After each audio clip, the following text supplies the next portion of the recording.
Otsa teeb lahti siis lugupeetud professor Ede Everaus ja ta on valmis ka peale oma ettekannet siis küsimustele vastama. Tere kõigile! Mul ka hea meel, et te mind kutsusite. Teema ei ole kergete killast nagu ükski asi, millele ei ole mustvalgeid lahendusi, pole kerge. Ja kindlasti teate teie palju rohkem kui mina. Aga ma püüan rääkida nendest aspektidest, mida olen eriti Ameerika kolleegidega kokku puutudes, aga ka nende poolt kirja pandud lugedes mõelnud, et mis võiks aidata ja see kindlasti on ainult üks väike osa. Me võime nende teemade juurde tulevikus tagasi tulla ja eriti on see teema, need teemade riik, millest täna juttu tuleb, igapäeva elu vajadused, ootused, võimalused ja see puudutab nii meid, kes me oma elukutse oleme meditsiiniks edunud, aga kõige rohkem teid, kes te olete haigusega iga päev koos. Öeldakse, et üldiselt on hea, kui inimene, kes kellelegi juttu ajab, ei vaata ülevalt alla, sellepärast mina istun ka, mul on hea põhjendus sellest. Mul on küllalt kõva hääl, ma loodan. Öelge tagant, kui ei kuule, siis ma arvan, et mikrofoni vist ei ole vaja. Kas oled, sobib nii? Nii, miks mul on see niisugune väikese pilt siin alguses? Ma usun, et see, kui me leiame endal probleeme ja lähme arsti juurde ja kui me ühel hetkel saame teada, et meil on tegemist haigusega, mis iganes haigus muudab inimese elu, aga eriti haigused, millest me teame, et väga suure tõenäosusega me ei suuda vabaneda või tänane meditsiin ei suuda sellest haigusest võib-olla vabaneda. Ja see on alguses väga ehmatav, väga hirmutav. Ma usun, et igalühel on sellest meeles, nagu üks patsient ütles, et mind haldas väga suur hirm. Esialgu ei saagi aru, mis see on tegelikult, mis see haigus on. Ja teiselt poolt tuli see, et tegelikult enam midagi muud nagu ei, see kõik on väga individuaalne muidugi, aga mitte midagi muud ma nagu ei osanudki nagu mõelda. See oli esimene asi, millega ma hommikul ärkasin nende mõtetega ja need olid mõtted, millega ma õhtul magama läksin. Aga aeg teeb oma ja inimesel on nii palju võimekust, potentsiaali, et tegelikkuses kõik see aitab asjaga edasi minna, sest tuleb ju edasi minna.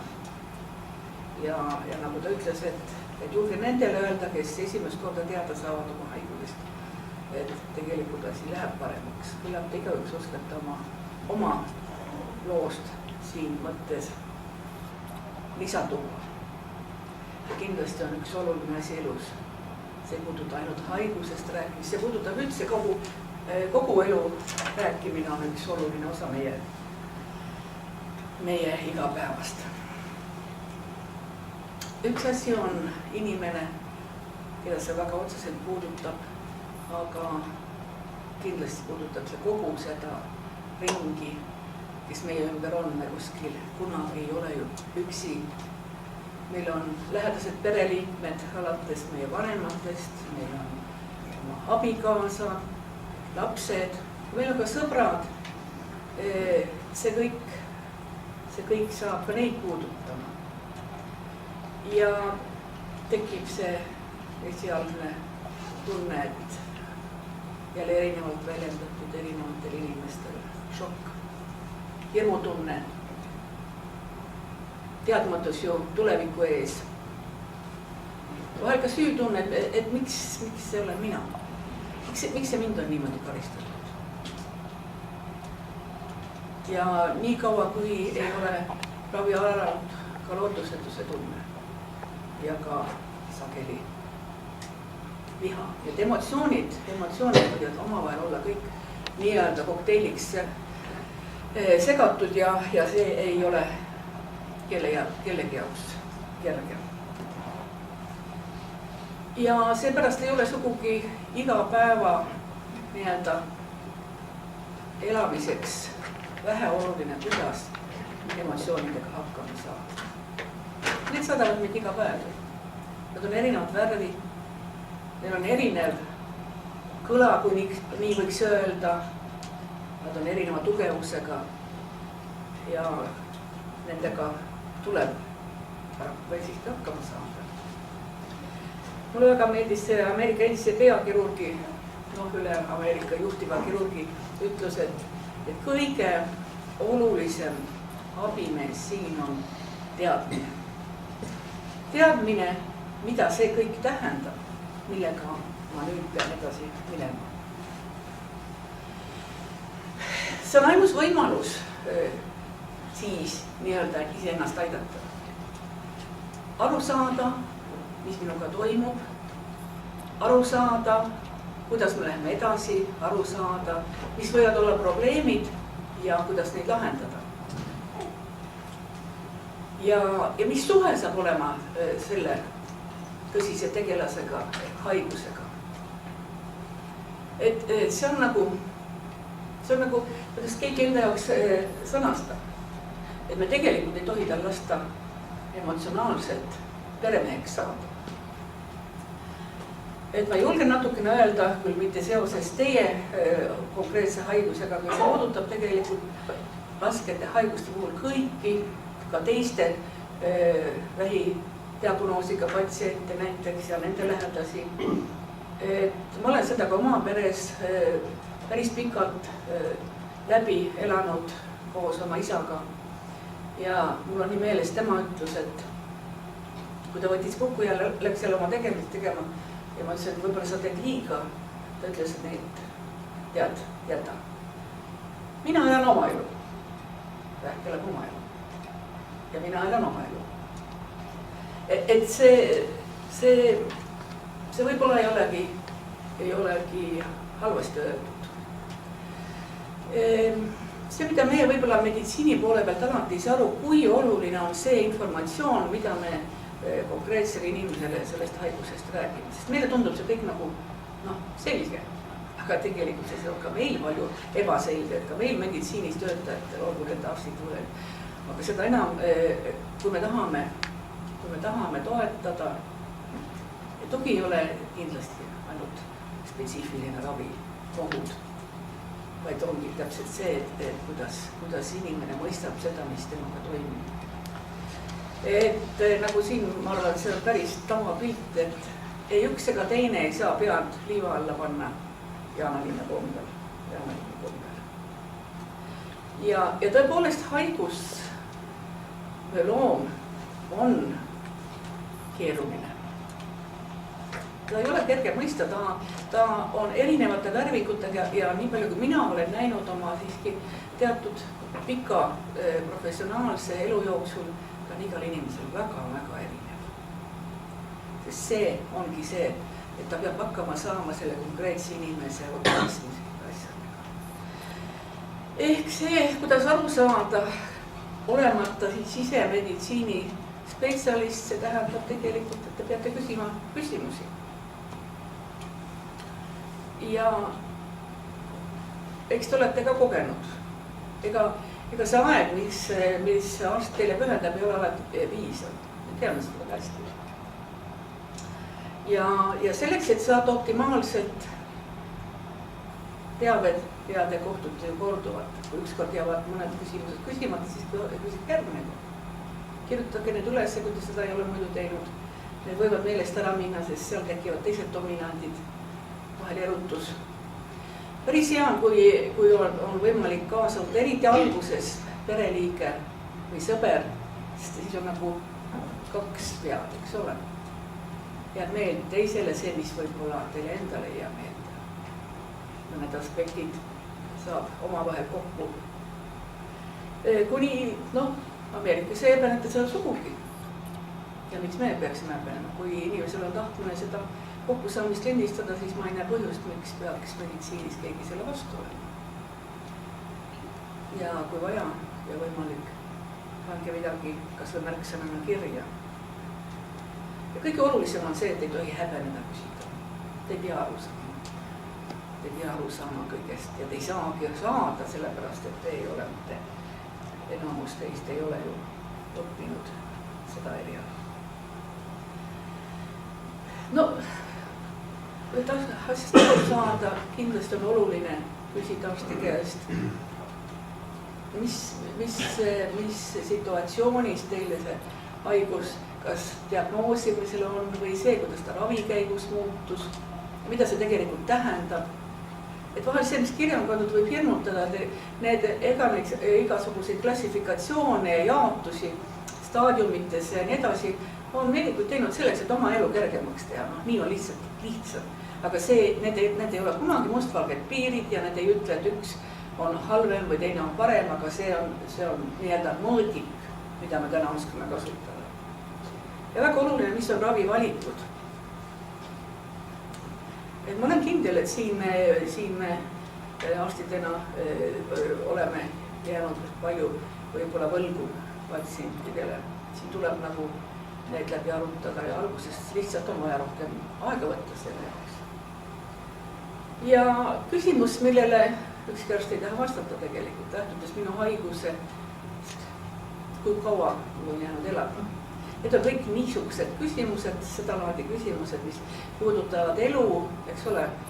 Me tegelikult ju teame kõik, et me sõltumata haigusest me keegi ei ela igavesti. Aga neid teemasid on raske puudutada. Et on ebamugavalt ka meditsiini professionaalidele. Aga mis see keskmine võiks olla? Me oleme selle tabu teemaks kuulutanud, mitte kuulutanud, see kuulub kultuuri sisse, kuidas käsitleda elukestust, surma. Siin on, ma arvan, palju arenguruumi ja ma olen väga palju näinud seda erinevates maades, et see kõik on kultuuriga seotud, aga see ei ole mingisugune tabuteema, sellepärast, et neil ei ole nagu põhjust selle koha pealt ka mitte rääkida. Soomes on väga hästi sellega.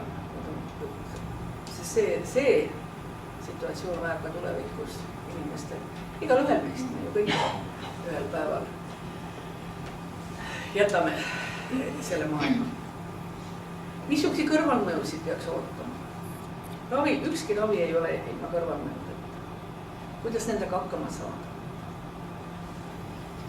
Konkreetse ravi protokolli juures, raviskeemide juures, kui pikalt nad kestavad, eks ravi keskel võivad tulla ka muutused, kui näiteks üks või teine ravi ei toimi, et kuidas siis, ja me teame, et te ise teate, et see ei ole mitte kerge töö. See on oma kõrvalmõjudega, me natuke pärast räägime, aga mitte, ei lähe süüdsid ära. Et kui kaua siis tegelikult sellest ühest konkreetsest ravist taastumine aega võtab, eriti kui me räägime siin kõrgdoosis keemiaravist koos luudi tüvirakkude siirdamisega, mis on omaette siiski oluliselt raskem, see küll on individuaalne kui tavaline standardravi. Mida mina kui haige saan teha ravi käigus, et see ennast toetada. Ja see ei ole ka häbiküsimus, kas peaks otsima teist arvamust. Mina olen alati seda meelt olnud, et kui mul on tugi kellegi kompetentse inimese arvamuses, siis see peab olema, see on ainult hästi. Mitu pead on alati mitu pead ja me oleme seda teinud, meil on meie kliinikumi, hematoloogia, onkoloogia kliinikul on juba 6-aastane koostöö Nebraska ülikooli meditsiinikeskusega ja situatsioonid, mis meile tunduvad mitte lihtsasti lahendatavad, me oleme saanud alati saata sinna teise arvamuse saamiseks. Ka vahel on vaja situatsiooni, kus on vaja isegi luudi preparaati üle vaadata. Mul on praegu üks järgmine nädal tulemas, mitte küll teie haigusega, aga ühe teise kasvalise haigusega inimene, kellel tegelikult ka täna ei ole selget diagnoosi ja me kindlasti saadame need preparaadid Nebraskasse. Lisaks on praegu uuem lisavõimalus ka, ütleme siis ikkagi Nebraska ülikooli meditsiinikeskus on tegelikult kuulub viie parema vähi- ja transplantatsioonikeskuse hulka, aga kindlasti tipus on Dana-Farberi instituut siis Harvardi ülikooli juures ja just nimelt Melomi tipp-professor Munchi käis siin kolleegidele ja noortele kolleegidele esinema sellel suvel ja mõned keerulised situatsioonid aitas lahendada ja täna esineb teile ka doktor Edward Laane, kes läheb tema juurde aastaks, meil õnnestus saada Balti stipendium aastaseks tööks Harvardi ülikoolis ja see töö on otse seotud teie haigusega, mis ma arvan, annab tegelikult väga palju tulevikuks uusi võimalusi, seda lihtsalt kõrvalpõikena. Nii et ma arvan, et see ei ole üldse mingi ebaharilik asi ja mina ootan alati arstidelt ja olen oma kolleegidele seda sisendada, et küsida nõu ei ole kunagi läbi asi. Omaette situatsioon on ju ka perekonnas ja sõbrad ja ma vaatasin, ameeriklased kirjutavad eraldi sellest, kuidas mooda oma haigusest rääkida, kellele kuidas. Ega siin ei ole ka reegleid, see kõik on väga palju ka empaatiaga seotud sellega, kuidas te suhtlete. Aga kogu edasine tegevus ju tähendab seda, et tegelikult on, teil kõigil on vastastikku tugev. Ja väga oluline on see, et me teame, kui on mingisugune keeruline situatsioon, küll on hea, kui keegi teid ära kuulab. Ja see ei tähenda, et kohe jääd täna, ta saab kuidagi moodi aidata, aga see on tegelikult. Ja muidugi, kui on võimalik kuidagi oma emotsioone läbi teiste tegevuste tasakaalustada, ega need emotsioonid ei kao kuskil, aga võib-olla kelle missugune lemmiktegevus on siis lugemine, on see muusika kuulamine või miks mitte ka ise musitseerimine, need on asjad, mis tõenäoliselt aitavad. Need aitavad igapäevasituatsioonis ka ilma igasuguse haiguseta või siis, kui inimesel on mure. Omal ajal veel, kui käed nii-öelda klahvidel liikusid, ma pean ennast silmas, tükk aega pole enam mänginud, aga ma mäletan, kui oli kriitiline situatsioon, see aitas nagu väga, väga hästi selles situatsioonis. Ehk tegelikult iga teine tegevus viib natukene mõtted mujale, on ju nii.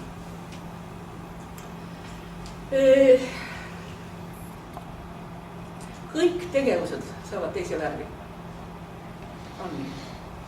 Kuidas neid tasakaalustada? Mis on prioriteet? Kindlasti haigust sabusaamine on prioriteet.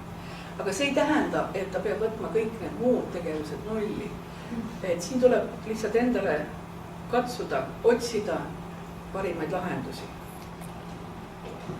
Ja nii nagu me kõik vajame ka privaatsust, et läbi mõelda iseendaga, selles oma haigusega, võib-olla rahu sõlmida ja läbi selle olla tugevam, et privaatsuse aspekt on ka kindlasti oluline. Ja no väga rõhutatakse seda ikkagi, et kui vähegi võimalik, siis ikkagi ka füüsilist aktiivsust jõukohast. Ja nii nagu teie siin ilmselt ka omavahel olete arutanud ja arutate, mis on siis tegelikult keda, kuidas aidanud, ka see annab kindlasti palju.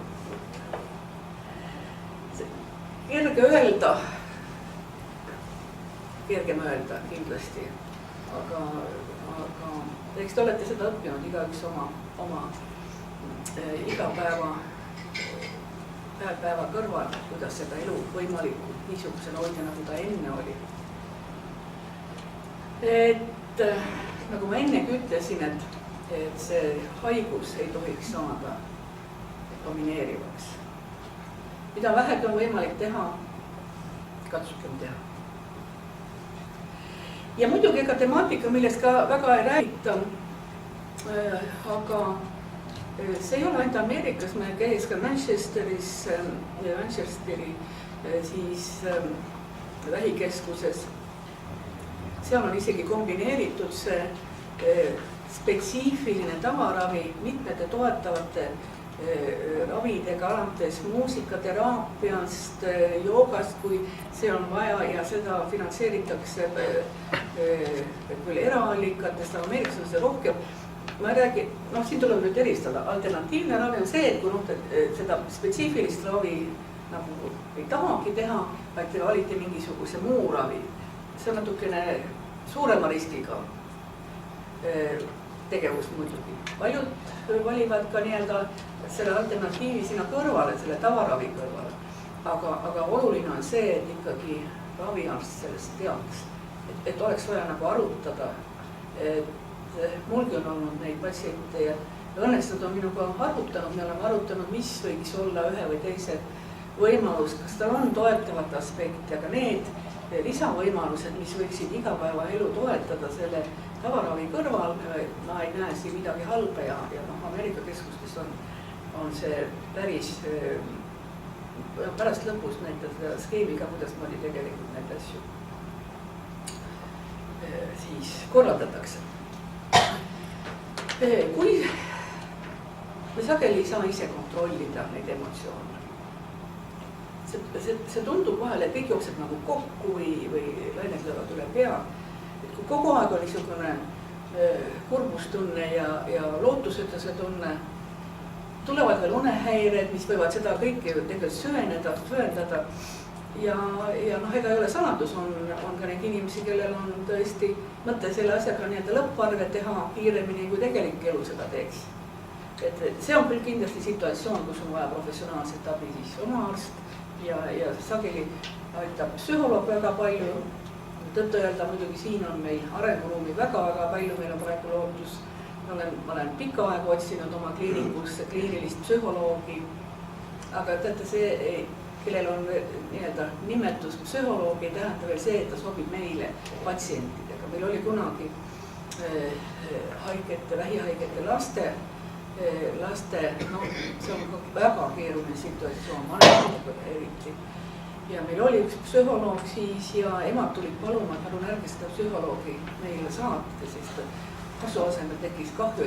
Et see on jälle, siin võib olema inimene, kes ühelt poolt teab seda kogu seda psühholoogilise toetuse võimalusi, aga teiselt poolt on ka väga hea empaatia tundega, ta saab aru, kellele, kuidas ja mida vaja on.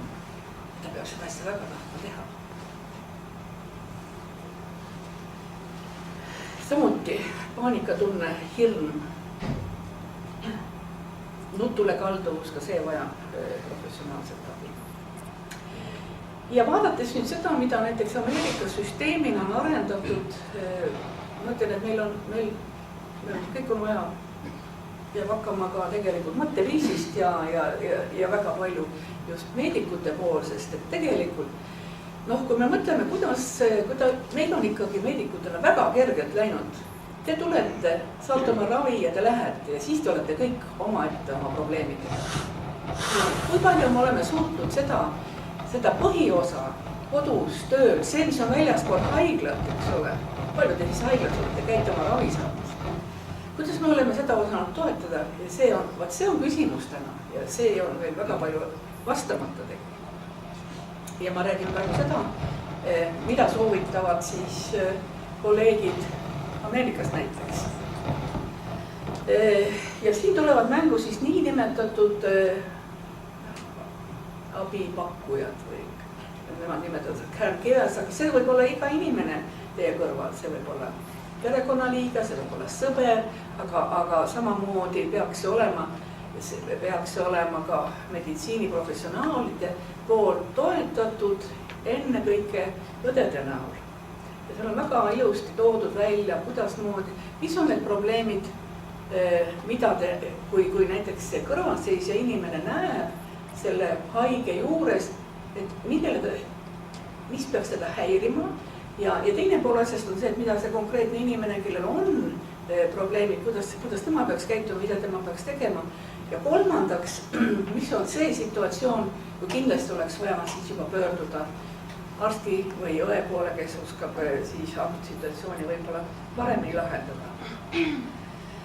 Kindlasti on üks olulisi probleeme hirm, emotsionaalne distress, ülemäära hirmunud olek võib tekkida, see tekitab niisugune fooni, et ei ole väga lihtne oma mõtteid järjestada, otsustamisega võivad tekkida raskused ja tekibki mure, et kuidas ma hakkama saan, et kas see kontroll, see on vist see või?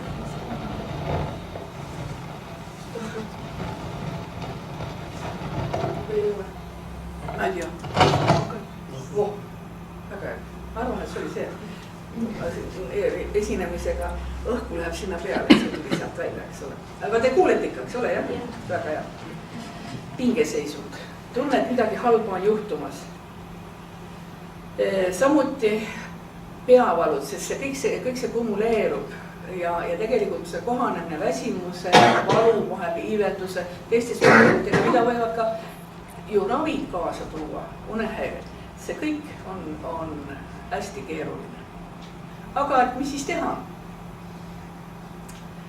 Et kuidagi peaks see situatsioon olema niisugune, samas on inimesi, kes häbenevad rääkida oma pingeseisundist ja probleemist ka oma lähedastele, kartes, et nad koormavad neid.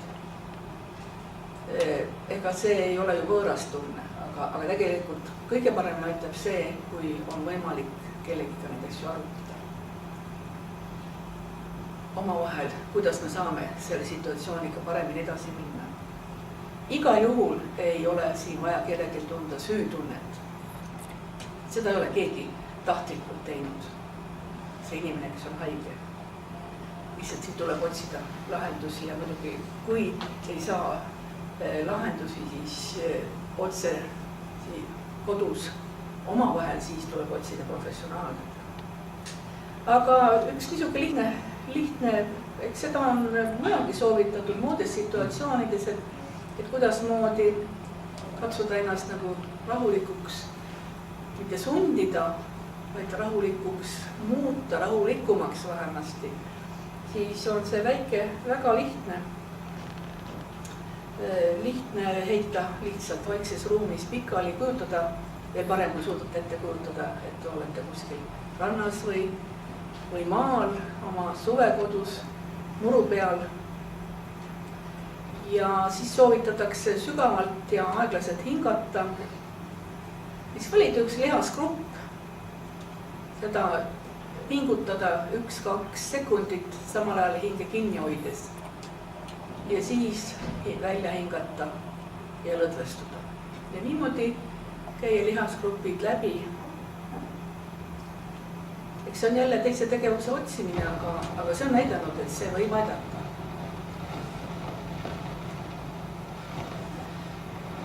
Depressioon, see on nagu samm edasi juba. Siin on kombinatsioonis siis erinevad nähud, iga päev kurb tunne, nagu tühiolek.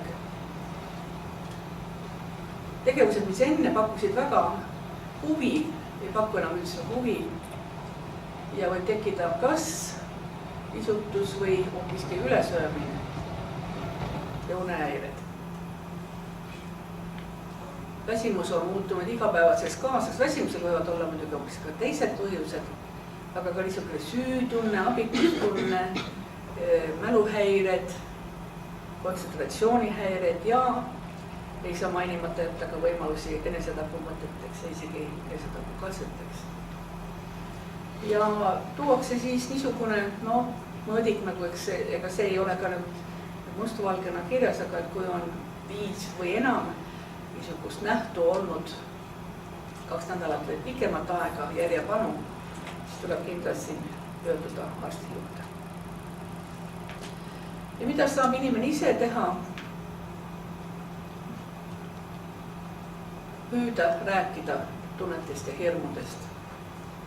Ja tõepoolest, kui ei ole niisugust võimalust kellelgi kodus seda arutada või sõpradega arutada, siis kindlasti professionaalselt abi on siin vaja. Ka seda sama harjutust võib katsetada, aga see üksi tõenäoliselt sageli ei aita. Ja kui on määratud nüüd me teame, antidepressante määratakse siin väga kergekäeliselt teistes situatsioonides. Siin ei ole see kindlasti situatsioon, kus me räägime kergekäelisusest, kui tõesti inimene on silmitsi niisuguste probleemidega.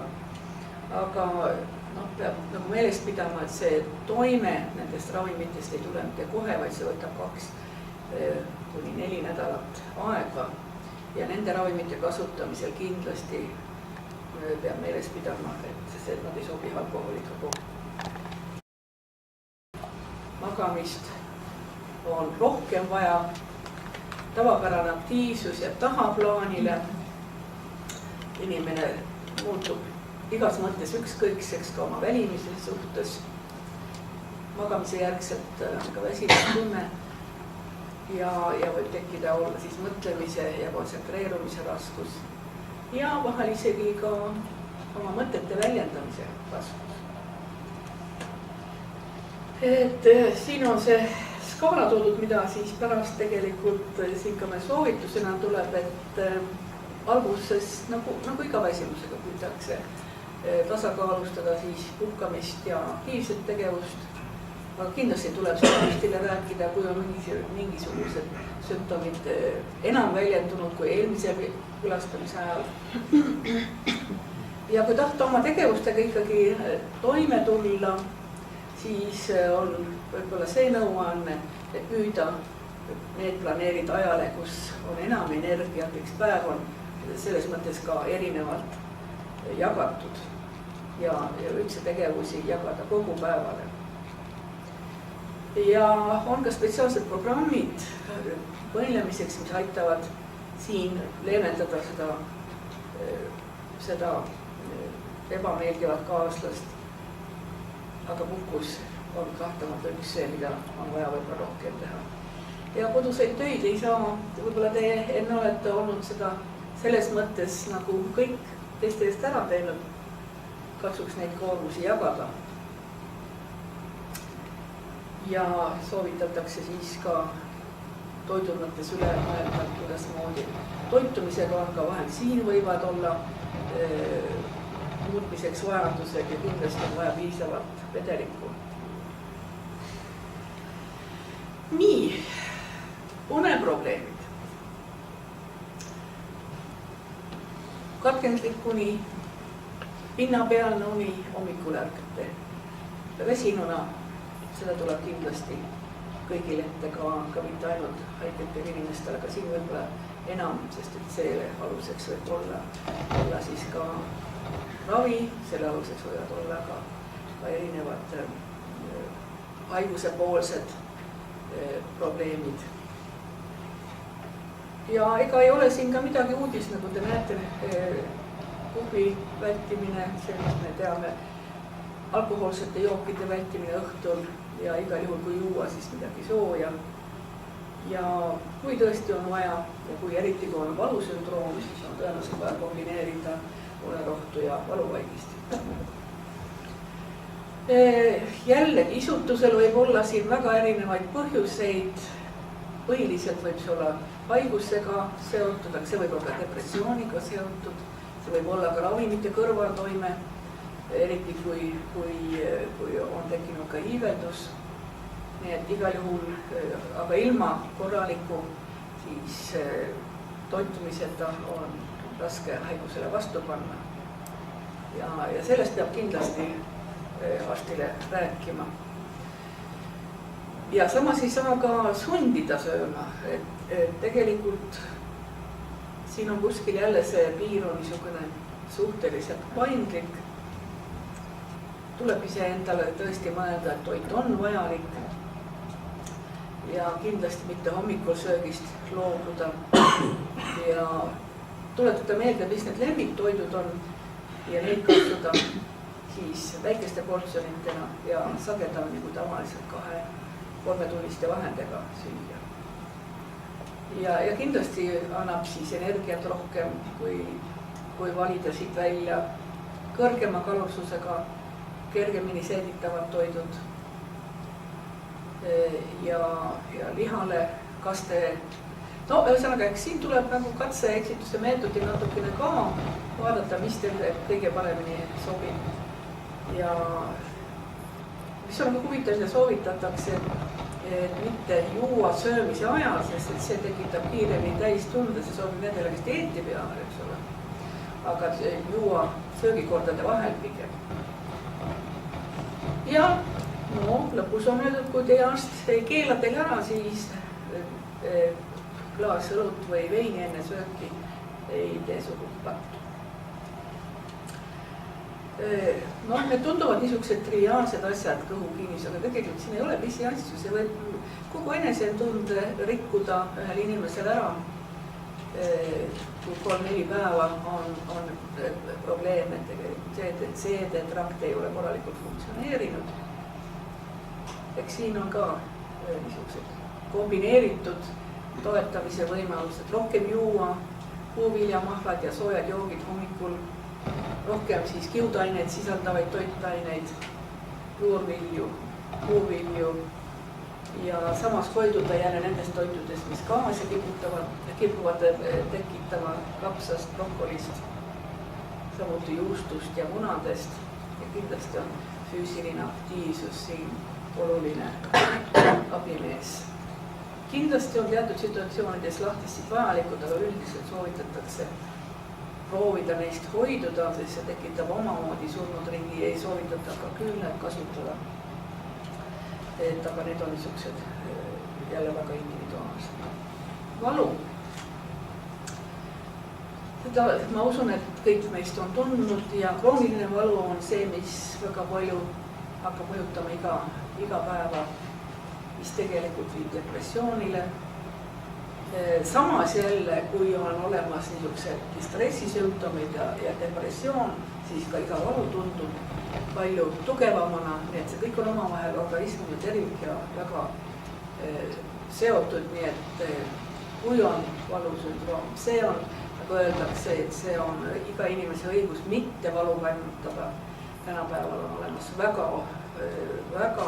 head võimalused valu leevendada ja nagu kolleegid ütlevad ka, et kunagi ei tohi karta ka opioide, kui seda vajadust on, et ühelgi niisuguse haigusega patsiendil ei ole võimalust sõltlaseks muutuda. See on üldiselt maailmas ameeriklaste poolt välja öeldud, et sellepärast ei pea mitte kartma. Ja kindlasti, kui valu ja vahel on vaja kombineeritud valuravi, kui see on ordineeritud, siis see esiteks peab ta olema väga täpselt järgitud, aga teiselt poolt, kui see niisugune foonravi ei ole piisav, võivad tekkida läbilüügi valu sümptomid, siis ka see tuleb katta ja kõik see on siis nii haige kui arsti omavahelise koostöö väga oluline tulemus. Ja no, kui te oma valu kirjeldate, siis üldiselt, ma ei tea, kui palju seda küsitakse, aga tegelikult arst peaks küsima, et kuidas te 0–10 seda valu hindate enda juures, sest sellest sõltuvalt hakatakse ju valima seda, kuidas valuravi siis määrata. Ja kui valu on möödunud, siis tavaliselt, kui on valu, siis on võimatu midagi väga ette võtta, aga kui see õnnestub valuraviga tõesti vähemaks viia, siis on oluline katsuda oma aktiivse tegevusega edasi minna.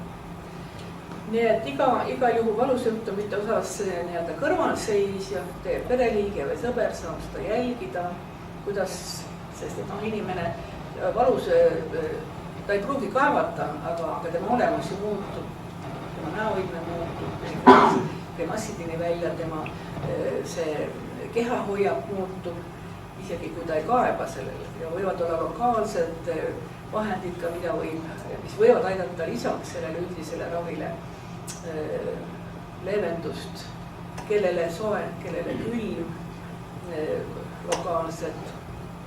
Ja tavaliselt soovitatakse ka siis pereliikmele, et ta katsuks leida tegevusi, mis nagu sellelt mõttelt ja kontsentreerumisest valule natukene püüab eemale viia.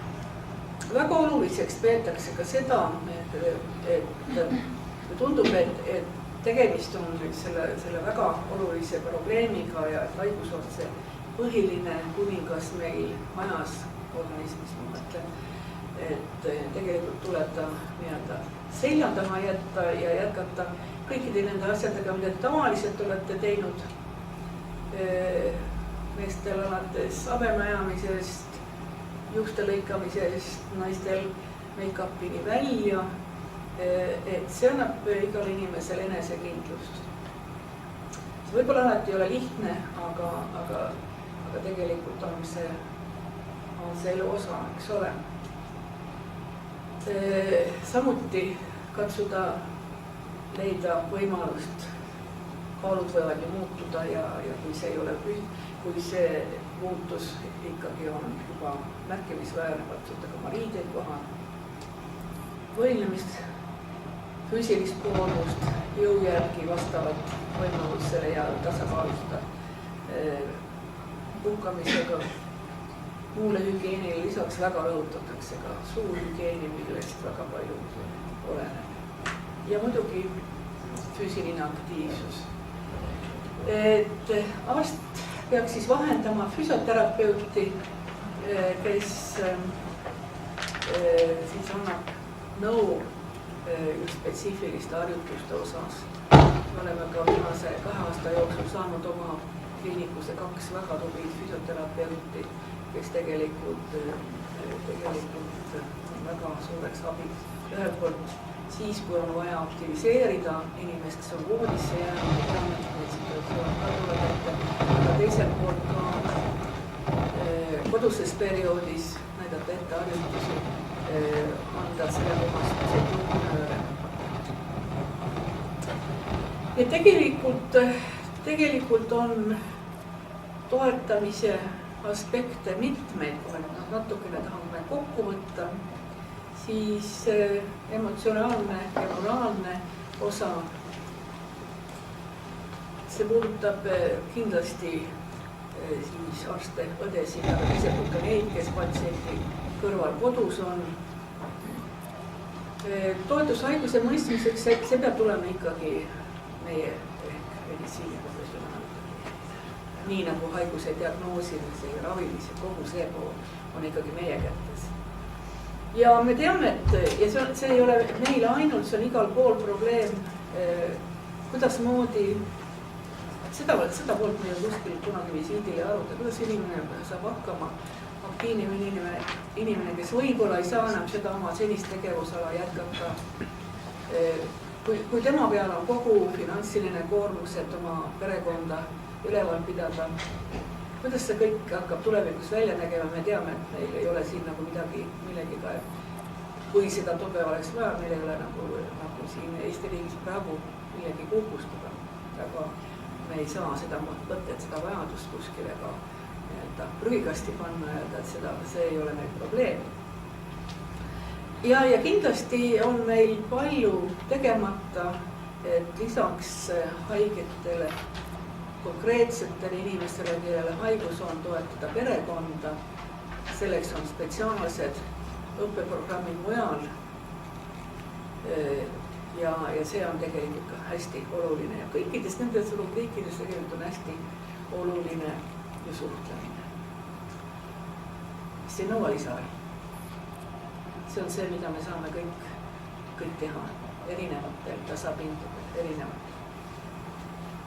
Ja siis lõpuks ette seda, kuidasmoodi Ameerikas nähakse siis patsienti kogu selles võrguste keskel on ikkagi inimene, kellel on see probleem ja teda püütakse siis alates siis spetsiifilisest meditsiinilisest tegevusest, mida on vaja, aga sinna juurde kulub väga palju muud, millele me oleme suhteliselt tagasihoidlikult tähelepanu pööranud täna veel. Ja ega mujalgi on arenguruum, aga te näete, siin on väga palju erinevate aspektide spetsialiste, kes võiksid siin aidata ja omaette küsimus on, kui kiiresti, aga ma arvan, meil on nagu põhjust võtta eeskuju sealt, kus on juba väga palju tehtud.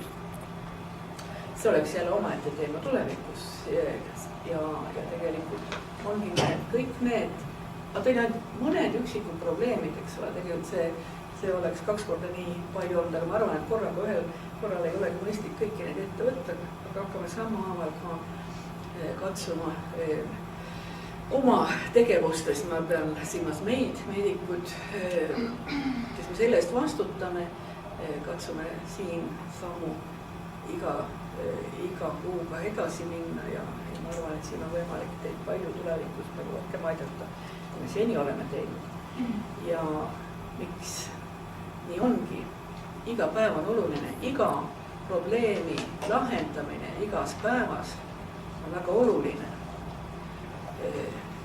Me nimetame seda ilusama nimega elukvaliteet, aga see lihtsalt on elu sisu, mis iga päev peaks meile andma nii palju, kui me vähegi saame. Ja seda me saame tegelikult ainult koos teha. Ja kuna on veel esimene kuu sellest aastast, siis ma soovin selleks aastat kõigile,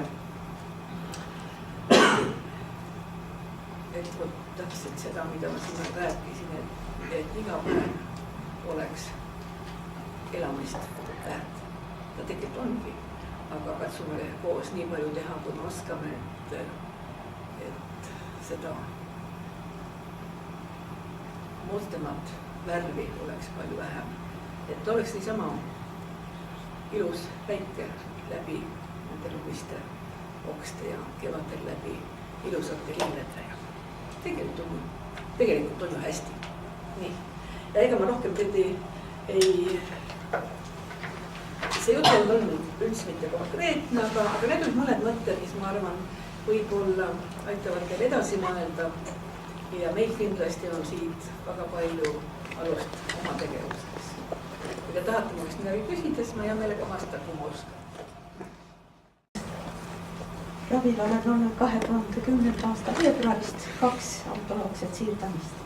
Praegu on haigusretsidiivne. Aga küsida tahtsin ma sellist. Tahtsin küsida tüvirakkude doonorluse kohta. Et enne jõulu oli poegadega juttu. Ja siis mul tekkis selline mõte, et neil oleks praegu iga aeg hakata tüvirakku doonoriks. Esiteks, et aidata võib-olla mõnda abivajajat ja teiseks, et kui neil peaks kunagi tekkima sama haigus, mis minul, et võib-olla meil oleks siis terved tüvirakud juba külmkapis ootamas. Et sellepärast ma tunneks huvi, et kuidas see doonorlus käib ja kas on seda võimalik nagu siin?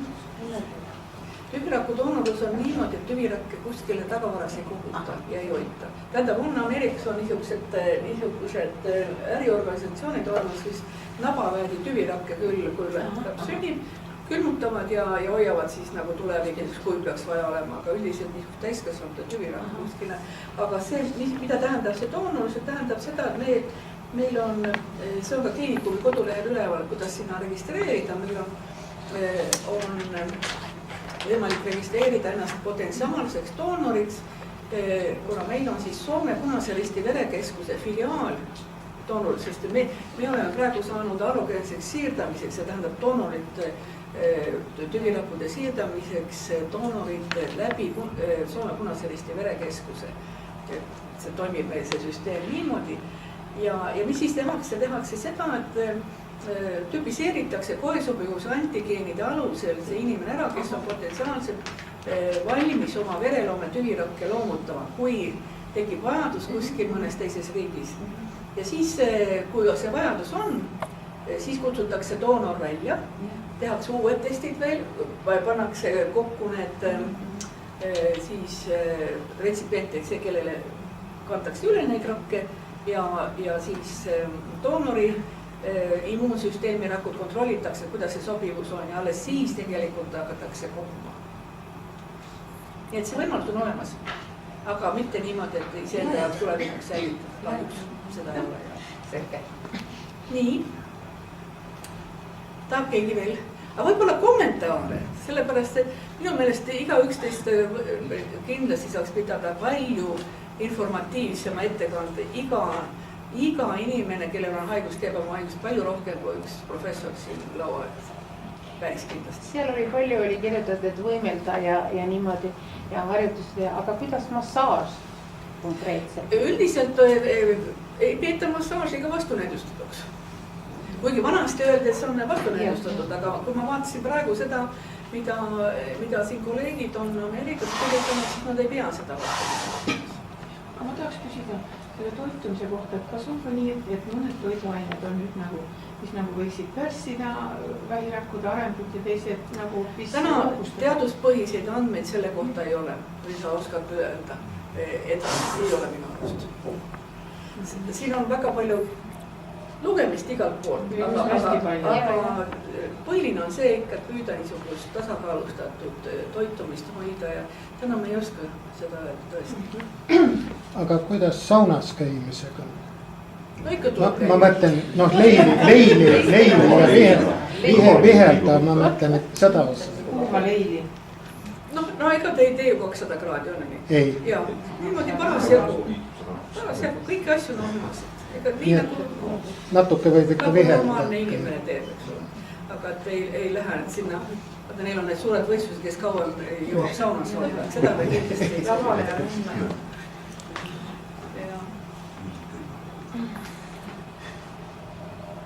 Et aga tehke ettepanekud meile, mis meie saaksime teha paremini. See on tegelikult väga oluline. Mul oleks küsimus, et siin on probleem alati aktiivse tegevusega, selle vastu on valu. Et kuidas neid keskmisi aidata, et valu ja aktiivse tegevuse balansseerimine. Kõigepealt tuleb valu maha võtta ja need rohud on täiesti olemas. Muidugi neil on omad kõrvaltoimed. See on veel omaette toime, eks ole, me teame. Aga üldiselt, mis valu on? Kui on pidev valu, siis tähendab, et ta on põhjustatud selle haigusprotsessi poolt. Seda tuleb, kroonist valu tuleb kupeerida, maha võtta. Teatud mõttes on valu kaitsereaktsioon, on ju nii? Selle vastu, et me ülemäära ei koorma. Et kui on näiteks mingi liigutus mingis piirkonnas, kui me mõtleme, et meil tuleb siin luuprobleemidest juttu, siis see on antud situatsioonis nagu kaitsereaktsioon, me peame nagu mitut aspekti mõtlema.